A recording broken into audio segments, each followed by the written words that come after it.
अस्सलाम वालेकुम। यंग लड़के जब भी उनसे किसी भी जगह मुलाकात होती है, मेरी वीडियोस के ऊपर जो कमेंट्स डालते हैं, वो इतनी हसरत से सवाल पूछते हैं, सर कब आ रहा है इमरान खान हुकूमत में, कब सिर्फ पैनामा का फैसला हमारे हक में आ रहा है। मैं इन सब भाइयों को एक पैगाम देना चाहता हूं। भाइयों, अगर खान साहब का पैगाम समझ बैठे हो, अगर तुम लोगों को समझ आ गई है कि खान साहब का असल पैगाम क्या है, तो सबसे पहले तो अपने आप को खुशकिस्मत समझो। उसके बाद आपका यह फर्ज बनता है कि वो पैगाम को फैलाओ,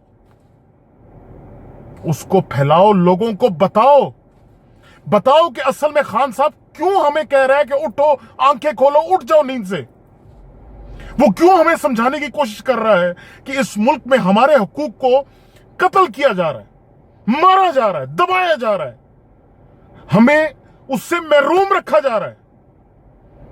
जिन पटवारियों के दिमाग में, खोपड़ियों में ये रोड और पुल और ये ट्रेनें और बसें जो फिर रही हैं, मैं उन सब से कहूंगा कि अगर किसी गरीब के घर अगर कोई उसका प्यारा बीमार है तो वो क्या करे, गाड़ी में उसको गाड़ी में लोड करा के रोडों में फिराए आगे पीछे।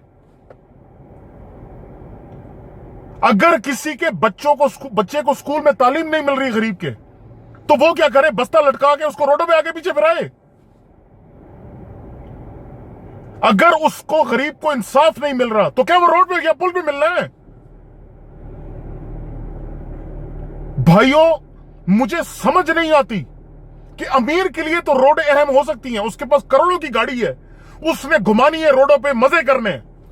मुझे यह समझ नहीं आती कि एक गरीब इंसान जिसने पब्लिक ट्रांसपोर्ट पे जलील ख्वार होना है रोजाना, उसके लिए रोड की उतनी अहमियत रखी हुई है।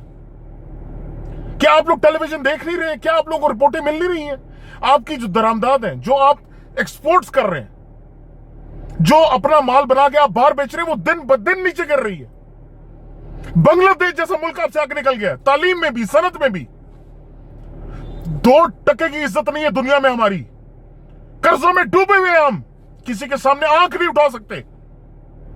तो मैं सब उन भाइयों से गुजारिश करता हूं कि जो खान साहब का पैगाम समझ चुके हैं, भाइयों प्रोपेगेट करो, फैलाओ इस पैगाम को। हकीकी मानों में तरक्की इस पैगाम से ही आनी है।